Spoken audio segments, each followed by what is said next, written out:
Escribe el apóstol Pablo en la carta a los Gálatas, en el capítulo 6, versículo 3 en adelante. Si alguien se cree importante cuando en realidad no lo es, se está engañando a sí mismo. Cada uno debe examinar su propia conducta. Si es buena, podrá sentirse satisfecho de sus acciones, pero no debe compararse con los demás. Cada uno es responsable ante Dios de su propia conducta. La vida del cristiano es una vida llena de productividad en muchos sentidos.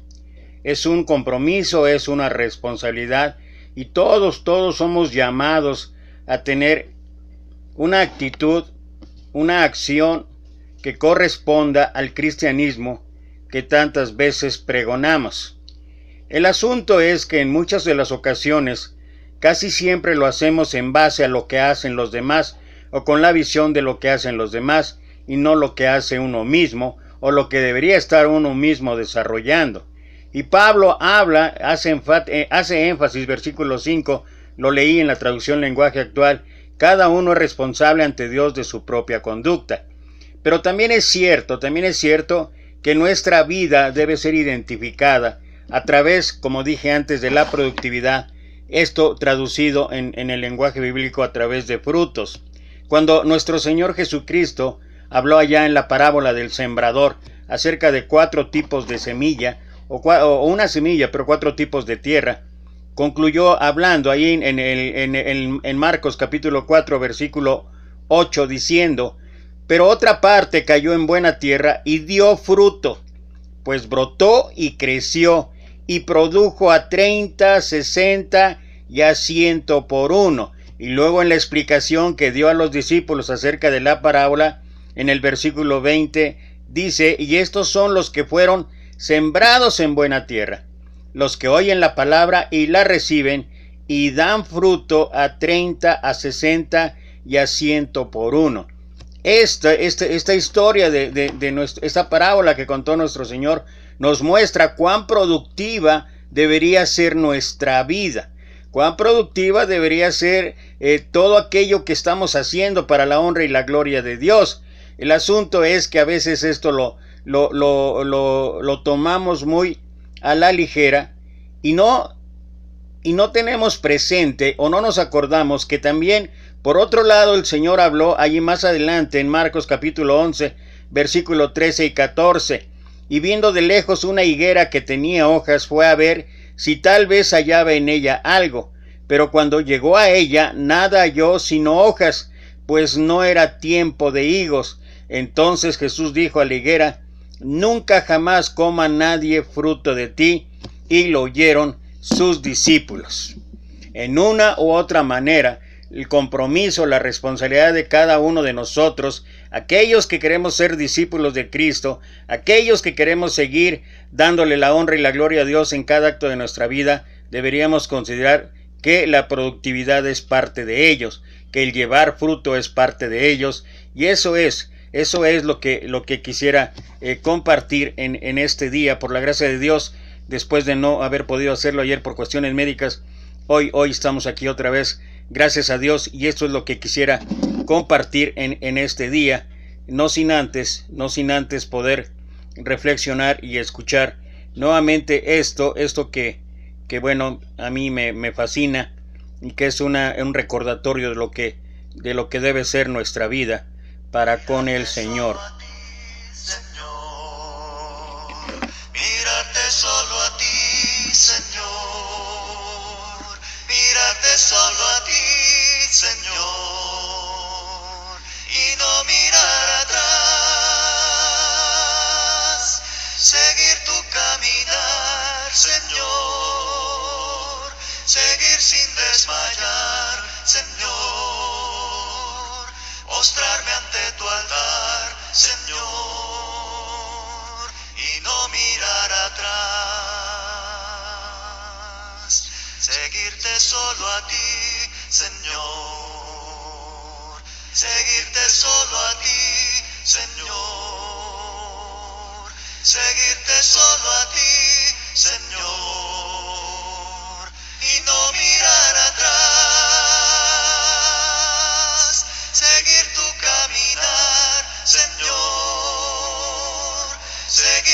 desmayar, Señor, postrarme ante tu altar, Señor, y no mirar atrás, servirte solo a ti, Señor, servirte solo a ti, Señor, servirte solo a ti, Señor, y no mirar atrás, seguir tu caminar, Señor, seguir sin desmayar, Señor, postrarme ante tu altar, Señor, y no mirar atrás, amarte solo a ti, Señor, amarte solo a ti, Señor, amarte solo a ti, Señor, y no mirar atrás,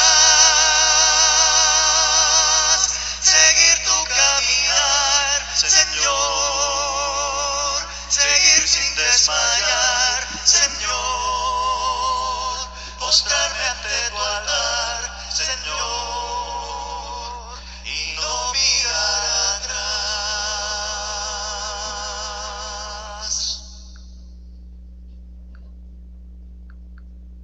Vamos a cantar.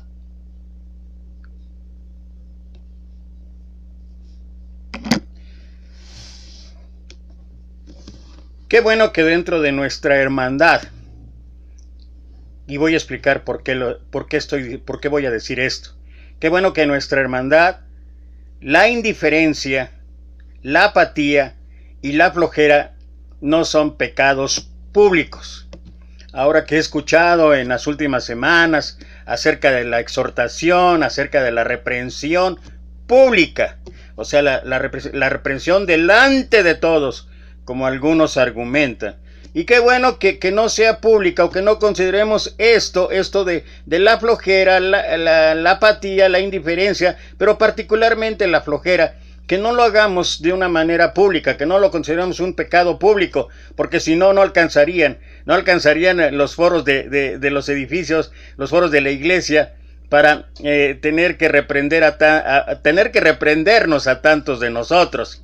Pero bueno, uno es lo que decimos algunos, uno es lo que consideramos como pecados públicos algunos, y otra cosa es lo que dice el Señor, porque particularmente en la lección que vamos a compartir el día de hoy, que nos da el Señor allá en el libro en el Evangelio de Juan, en el capítulo 15, conocido como la vid y los pámpanos, o el llevar fruto para el Señor, nos muestra que verdaderamente la flojera es algo que no agrada al Señor, es algo que no glorifica al Señor. Sin embargo, para nosotros ha sido una cuestión tal vez muy circunstancial. No hay que realmente hacer nada, pero lo cierto es que si nuestra vida no es productiva, que si nuestra vida no está llevando frutos, y a veces nada más ver la situación que se vive en cada congregación, uno puede darse cuenta que realmente hace falta muchísimo trabajo,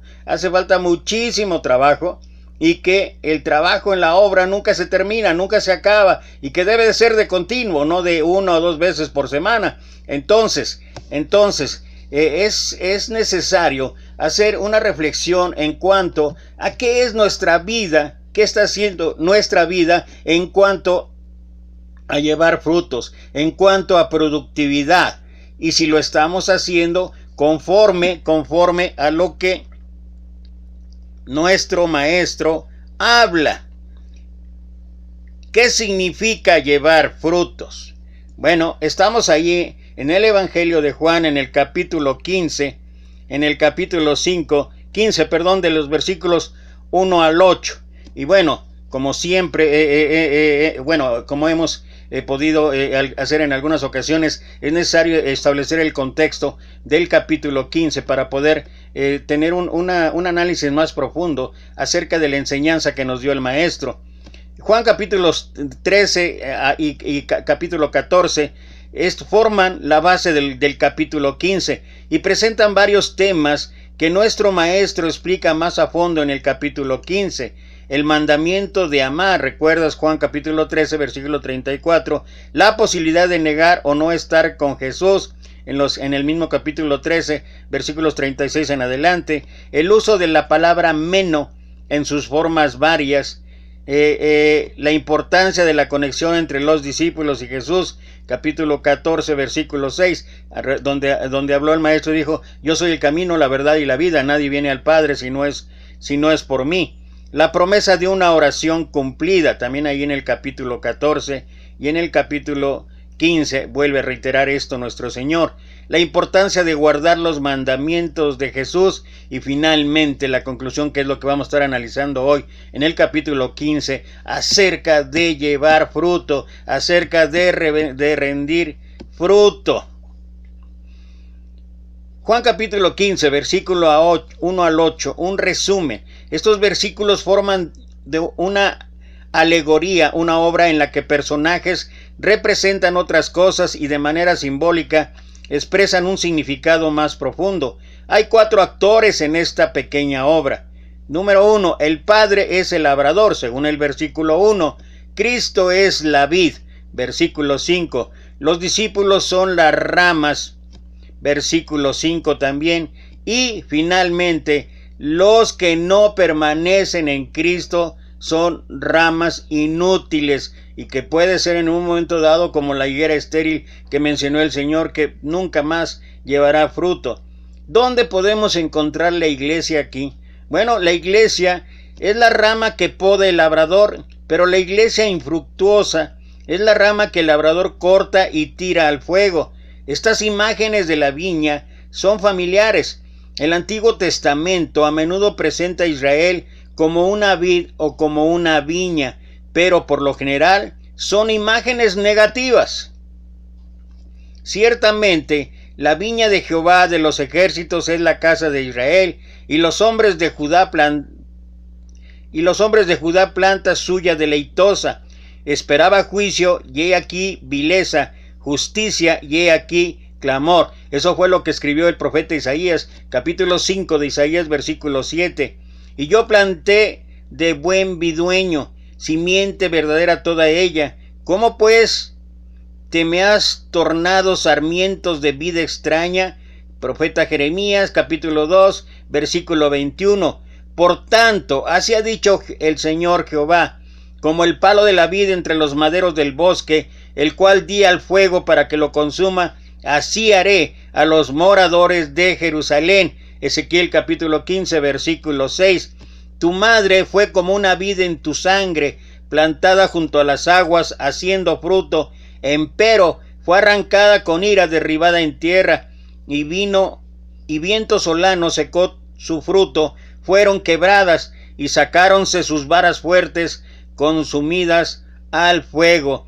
Escribió también esto el profeta Ezequiel, capítulo 19, versículos 10 y 12. Pero existe algo nuevo aquí. El Padre aún aparece como el labrador, pero Jesús es la vid, no Israel. Y los discípulos son las ramas, o los pámpanos. Esta inserción dentro de la antigua imagen crea un cambio totalmente radical. Aquí la vid apenas está en peligro de ser juzgada, como lo fue en los textos del Antiguo Testamento. Esto solo aparece en lo que se refiere a las ramas. Jesús, la vid, parece estar entre el que guarda la viña del labrador y las ramas, como si fuera un mediador de vida y de sustentamiento. Las viñas son algo familiar. La gente pasa por ellas en su camino de sitio a sitio. Algunos tienen su propia viña o trabajan en una viña. Saben discernir una rama fructuosa de otra que roba de la vid su energía. Podan ramas infructuosas y se sienten satisfechos por su obra quirúrgica. El podar puede parecer cruel, pero renueva la vitalidad de la viña, o dicho de otra manera, es sumamente necesario llevar a cabo esto. Ramas inútiles roban la fuerza de la planta. Dejarlas ahí no cumple ningún propósito y reduce el valor de la viña. El labrador corta las ramas infructuosas y, encontrándolas inútiles, las quema. Ahora, Yendo ya directamente a lo que es el pasaje, Juan capítulo 15, versículo 1 al 3, habla y dice, yo soy. Una afirmación que repitió casi 8 veces nuestro Señor. El yo soy es del griego ego eimi, la vid verdadera, y mi Padre es el labrador. Eso fue lo que expresó nuestro Señor. Todo pámpano que en mí no lleva fruto, le quitará, del griego airei, y todo aquel que lleva fruto le limpiará, del griego katairei, para que lleve más fruto. Ya vosotros sois limpios, del griego katairaoi, por la palabra que os he hablado. Yo soy, regresando al inicio, yo soy, que viene del griego ego y mí, la vid verdadera. En este evangelio, nuestros maestros utilizan la metáfora de yo soy, del griego, como dijimos, griego, ego e mí, en varias ocasiones. Yo soy el pan de vida, yo soy el pan vivo que ha descendido del cielo, yo soy la luz del mundo, yo soy la puerta de las ovejas, yo soy el buen pastor, yo soy la resurrección y la vida, yo soy el camino, la verdad y la vida. Este lenguaje de yo soy hace pensar del encuentro de Moisés con Dios allá en el arbusto ardiente, cuando Dios se identificó a Moisés como yo soy el que soy, diciéndole, así dirás a los hijos de Israel, yo soy me ha enviado a vosotros. Lo puedes encontrar en Éxodo capítulo 3 versículo 14. Es decir, yo soy es Dios, y estas metáforas de yo soy identifican a nuestro maestro como Dios. Esto concuerda con la declaración inicial que Juan dio en el Evangelio. En el principio era el Verbo, y el Verbo era con Dios, y el Verbo era Dios. Juan capítulo 1, versículo 1. Esta es la última de las metáforas de yo soy de este Evangelio. Como otras metáforas de yo soy, pan, luz, puerta, pastor, etc., la metáfora de la viña nos asegura o nos conforta para un pueblo nómada. Una viña es símbolo de asentamiento, de llamar a un lugar su hogar. Entonces, a partir de ello, nosotros podemos encontrar confort en la presencia de nuestro Señor Jesucristo. Y mi Padre es el labrador, es lo que menciona el versículo 1. Esto sugiere que el Padre es superior, pero también sugiere una gran mutualidad. Recordemos que en ese instante nuestro Señor, nuestro Maestro, está en la condición de hombre. Esa es la única explicación y circunstancia por la cual pareciera surgir una diferencia entre Dios Padre y Dios Hijo, pero no lo es. La vid depende del cuidado y el alimento que el labrador le proporcione. Pero también el labrador depende de la vid y de su producto. Cada uno le da la vida al otro y toma vida del otro. Aunque esto puede llevar la metáfora demasiado lejos, no podemos reiterar suficientemente la mutualidad que existe entre el Padre y el Hijo. Jesús afirmó y dijo, yo y el Padre una cosa somos, allá en Juan capítulo 10, versículo 30. Y es necesario reafirmar esto porque ha surgido en torno a ello diversas doctrinas, falsas enseñanzas que no tienen que ver con que una superioridad de uno o de otro. Es una mutualidad. Eso es lo que ya conocemos como la Trinidad, Dios Padre, Dios Hijo, Dios Espíritu Santo. El Padre labrador provee dos servicios para alentar la productividad de la vid. Primero, todo pámpano que en mí no lleva fruto le quitará. Cuidado, cuidado, esta es una advertencia. Segundo, y todo aquel que lleva fruto le limpiará para que lleve más fruto. Por eso empecé hablando acerca de los cristianos. Debemos ser cristianos productivos. Se debe de notar que de verdad nosotros producimos frutos en diversas formas, como lo vamos a explicar un poquito más adelante, pero que es indudable que esto nos obliga de una manera reiterada, de una manera definitiva, a dejar de lado la apatía, a dejar de lado la indiferencia, pero sobre todo a dejar de lado la flojera, porque a veces pensamos que que con lo que hacemos cada domingo o con lo que hacemos nada más argumentando siendo cristianos ya va a ser suficiente, y la verdad es que no lo es. Necesitamos todavía trabajar muchísimo más. Es importante notar que sea la vid fructuosa o no, el labrador lleva un cuchillo afilado Si la rama no produce, el labrador la corta, pero si la vid produce, el labrador aún así la poda para mejorar su fruto futuro. O sea, siempre es el cuidado de hacerla más y más productiva. Esto nos debe instruir. Nos gustaría pensar que el Padre cortará la rama que no produce y que perdonará la rama que sí lo hace. No obstante, el cuidado cariñoso del Padre significa estar bajo el cuchillo afilado del labrador. Esto significa que nosotros, como fieles discípulos, podemos esperar que el dolor sea parte de nuestras vidas. Esto puede ser difícil de aceptar. No es decir que el podar, cortar relaciones dolorosas, la pérdida de preocupaciones, en el cese de ambiciones insignificantes, significa que los que sufren dolor serán cortados de Dios, dejando heridas a los creyentes confundidos y enojados. El autor de Hebreos lo explica así: porque el Señor al que ama disciplina y azota a todo aquel que recibe por hijo. Allá en Hebreos capítulo 12, versículo 6, continúa diciendo: es verdad que ninguna disciplina al presente parece ser causa de gozo, sino de tristeza, mas después da fruto apacible de justicia a los que en él son ejercitados. La disciplina del Padre y el poder del labrador y el podar del labrador son dolorosos, pero también de mucho beneficio. Esto es importante de recordar porque la vida tiene dolor. Y este texto nos asegura de que nuestro dolor no es necesariamente señal de que Dios esté descontento. Al contrario, el dolor bien puede ser señal de que Dios aún está amoldándonos, dando forma a nuestra vida, ayudándonos a ser lo mejor que podemos ser. Acuérdate lo que el apóstol Pablo escribió ahí en Filipenses capítulo 1, versículo 6, estando persuadidos de esto, que el que comenzó en vosotros la buena obra, la perfeccionará hasta el día de Jesucristo. O sea, mientras llega ese día, Dios está trabajando, Dios está podando literalmente, Dios está haciendo lo necesario a través de disciplina, a través de reprensión, a través de exhortación, a través de diversas formas o maneras. ¿Para qué?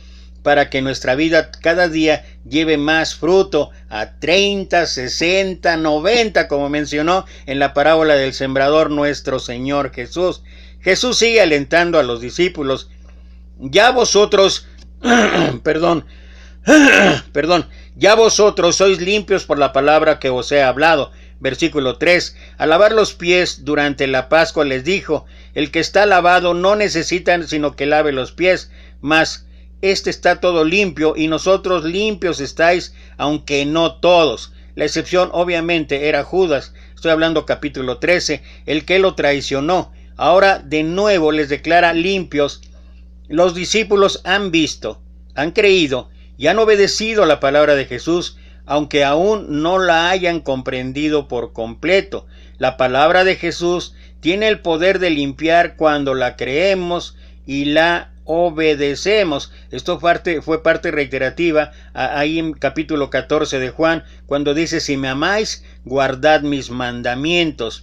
Esto también es instructivo. Lo más cerca que estamos a Cristo, lo más limpio que estaremos y lo menos que necesitaremos de ser podados. Del griego katairo significa ambos, podado y limpiado. Hay un juego de palabras en los versículos 2 y 3 que solo es aparente en el griego. El labrador, todo pámpano que en mí no lleva fruto le quitará, del griego airei, y todo aquel que lleva fruto le limpiará, del griego katairei, para que lleve más fruto. Ya vosotros sois limpios, del griego kataroi, por la palabra que os he hablado. Parece que el autor escogió estas palabras tomando en cuenta su valor literario. Versículos 4 al 8.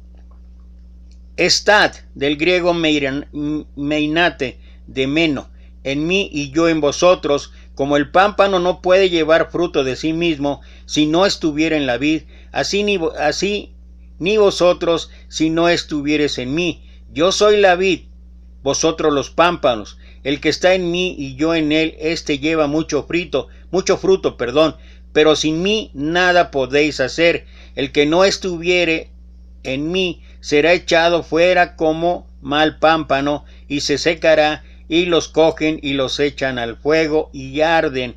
Si estuvieres en mí y mis palabras estuvieren en vosotros, pedid todo lo que quisieres y os será hecho.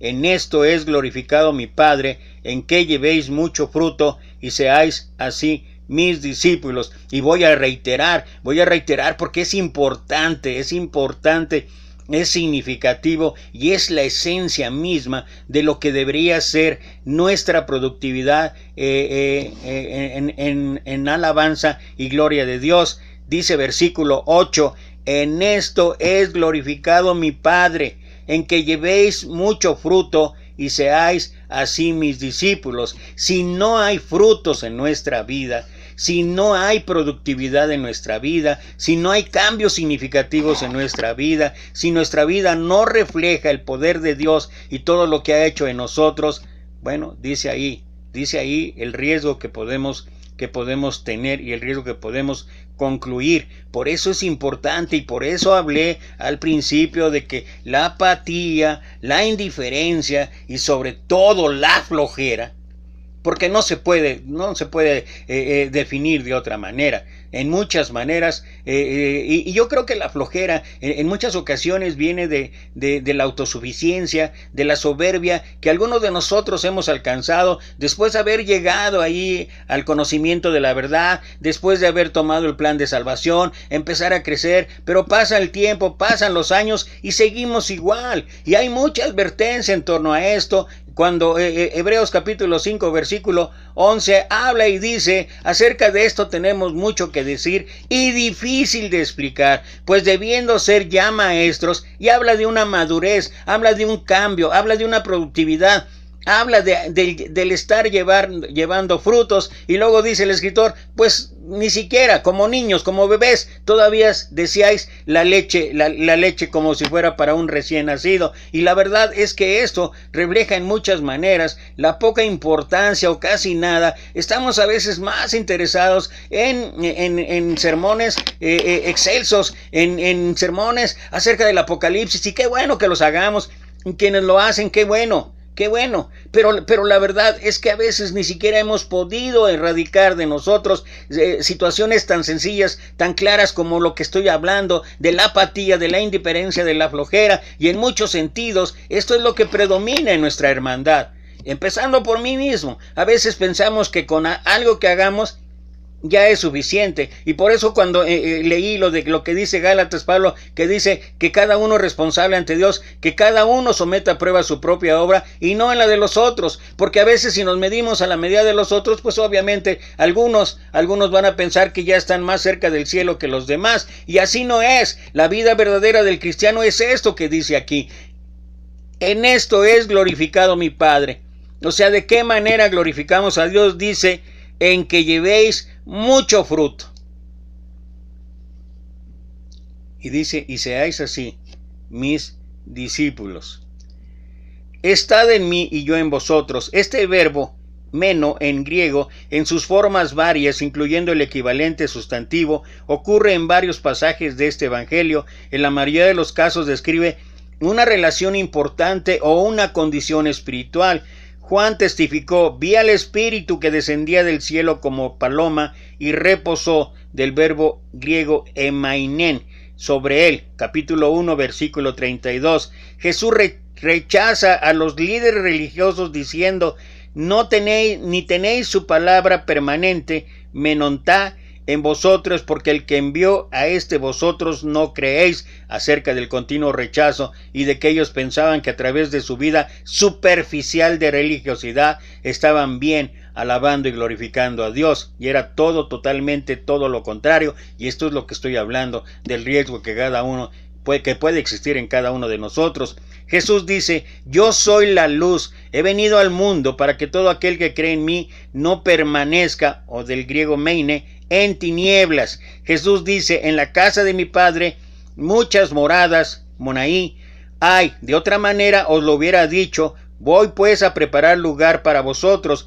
Juan capítulo 14, versículo 2. Jesús dice, el que me ama, mi palabra guardará, y mi Padre le amará, y vendremos a él, y haremos con él morada. Del griego manén, ahí en el capítulo 14, versículo 23. Y luego, en los versículos que hemos leído, del 1 al 8, con su énfasis es estar en Jesús. Es la contraparte de Juan tratándose de la visión de Pablo, la iglesia como cuerpo de Cristo y de creyentes en Cristo. Ambas son maneras de destacar la conexión vital que existe entre Cristo y los suyos. No obstante, Jesús no dice que la iglesia es la vid, sino que Él es la vid. La iglesia no es más que las ramas que están en la viña, y yo creo que esto es importante, porque muchos de nosotros hemos idealizado de tal manera la iglesia en forma de edificio que pareciera ser que lo que nos va a salvar es el edificio, o es cuando cumplimos aparentemente el mandato ahí de estar reunidos en el día del Señor.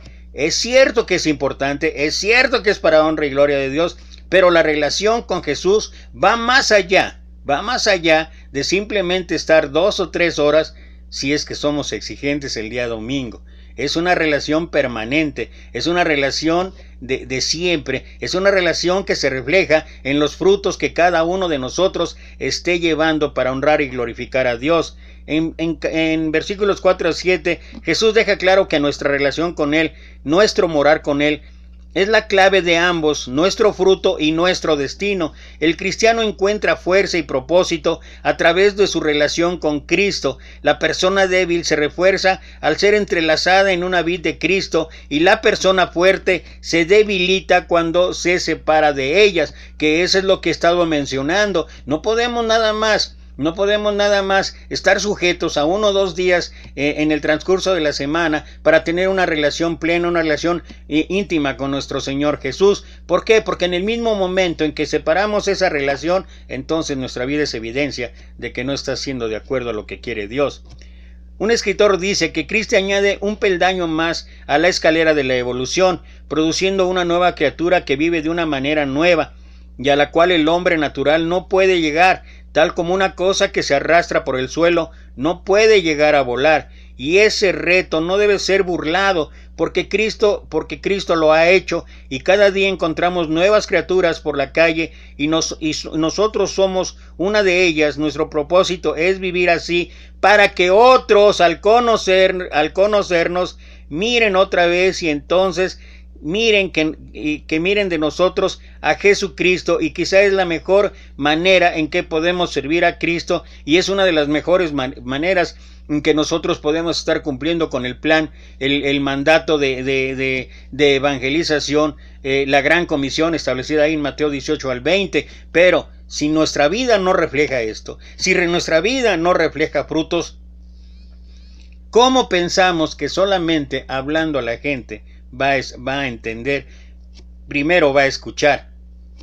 Lo que tenemos que hacer es que nuestra vida misma, en cada momento, en cada lugar, y por eso vuelvo a reiterar, esto es de todos los días, y cuando la gente empieza a ver un cambio sustancial en nuestra conducta, en nuestros actos, en todas aquellas actitudes que llevamos a cabo en nuestra vida, es seguro que la gente se va a interesar en acercarse a Dios. Estad en mí y yo en vosotros. Estas palabras también se dirigen a la iglesia, cuya vida comunitaria y ministerio de justicia social no son más que ramas echadas al fuego, aparte de Cristo que mora en ellas.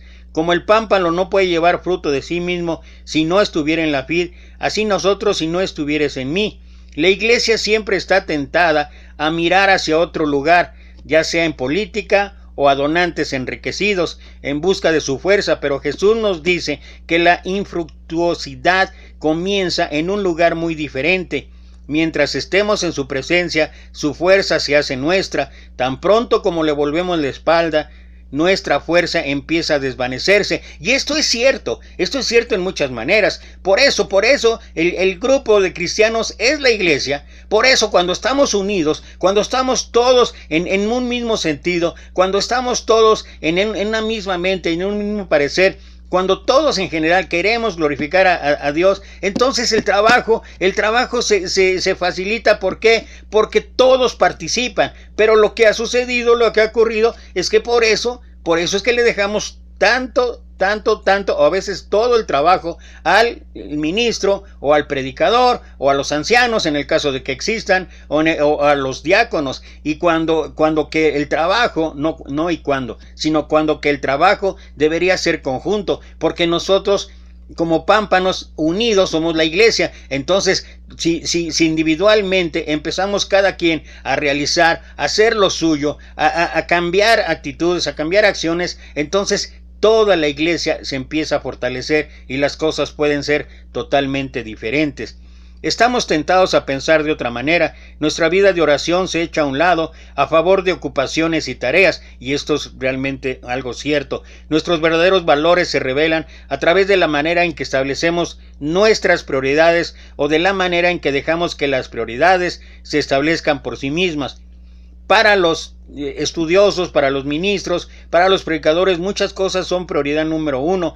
Debemos llevar a cabo alabanzas, debemos participar en bodas, en funerales, consolar a los que lamentan, visitar pacientes en hospitales, asistir a reuniones diversas, supervisar nuestros trabajadores, aconsejar, enseñar clases bíblicas, contestar el teléfono, preparar los boletines semanales de la iglesia, asistir a actividades cívicas. También sabemos que debemos orar, pero la oración se pierde fácilmente entre las prisas. Esperamos que una rápida súplica por ayuda sea suficiente, pero Jesús dice: estad en mí, y todo lo que esto debería representar para nosotros: estad en mí. Es lo que escribió Pablo en Gálatas 2:20: con Cristo estoy juntamente crucificado, y ya no vivo yo, mas Cristo vive en mí. O sea, la unión debe ser permanente, debe ser siempre. También nos tientan otras lealtades. Sabemos que estar con Jesús es el centro de nuestro ministerio, pero también sabemos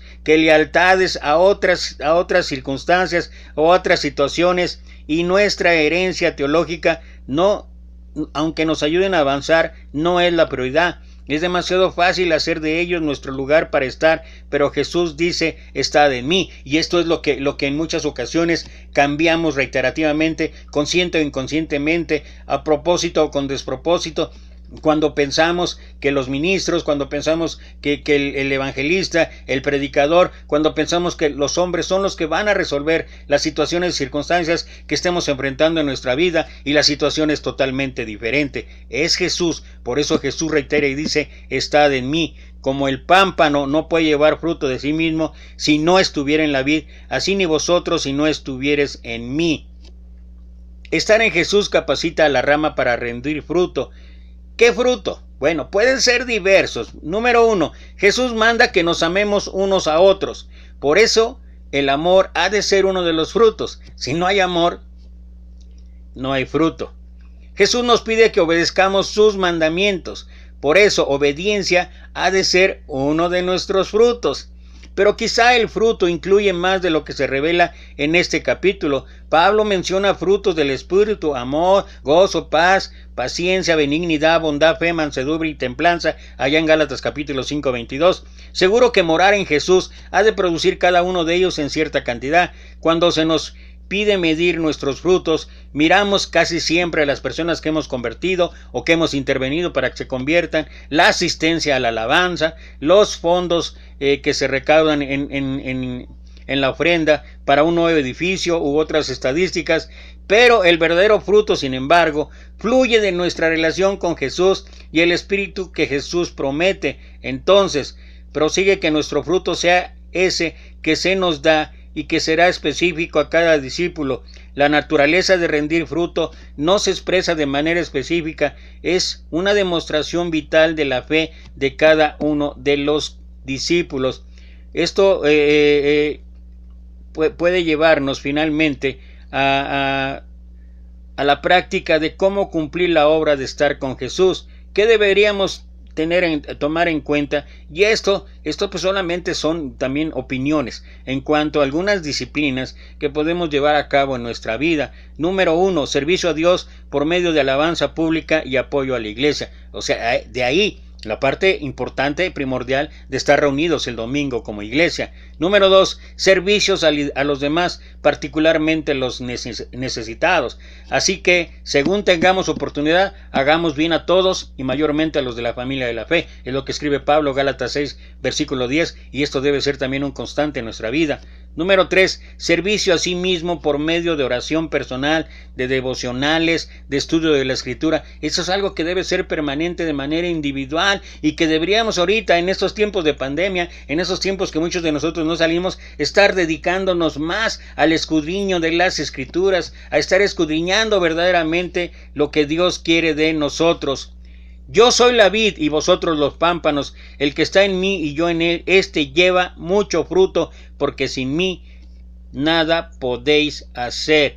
Entonces, ya para finalizar y ya viendo lo último, versículo 8, Jesús dice, en esto es glorificado mi Padre, en que llevéis mucho fruto y seáis así mis discípulos.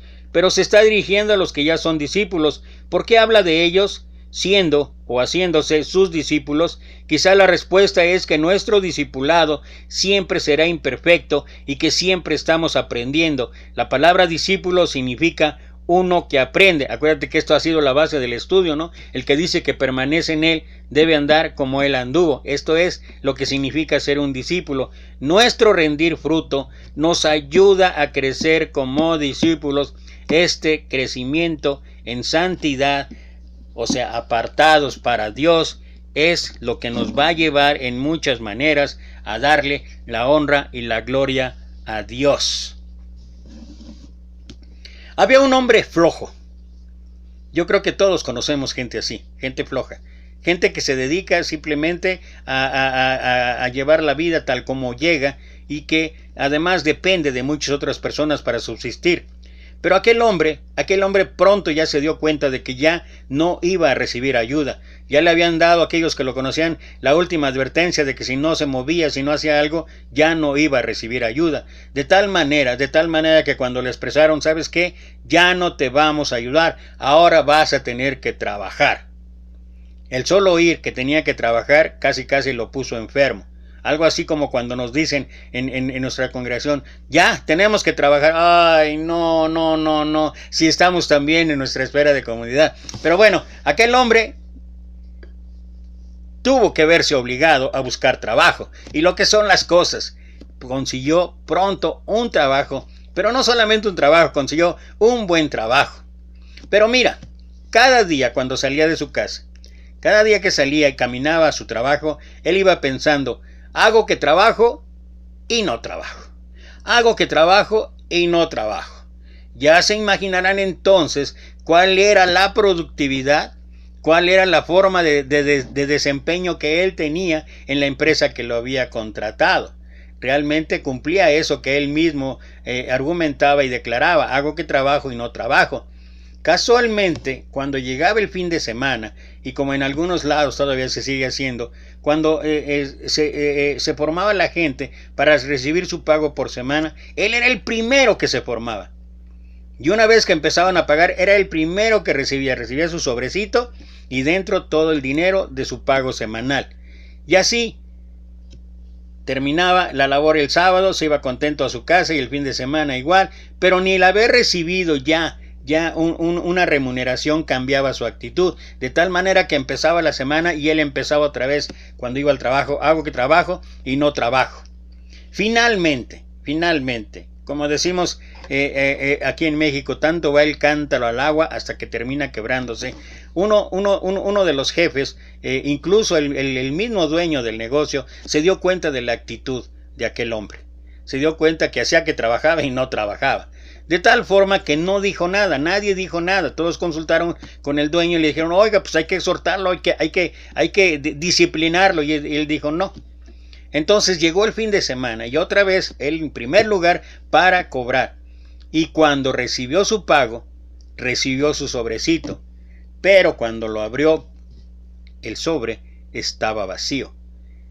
Y solamente había un papelito que decía, hago que te pago y no te pago. Nuestro Señor dice que si nuestra vida lleva fruto, le estamos dando la honra y la gloria a Él. Le estamos alabando y glorificando al Padre.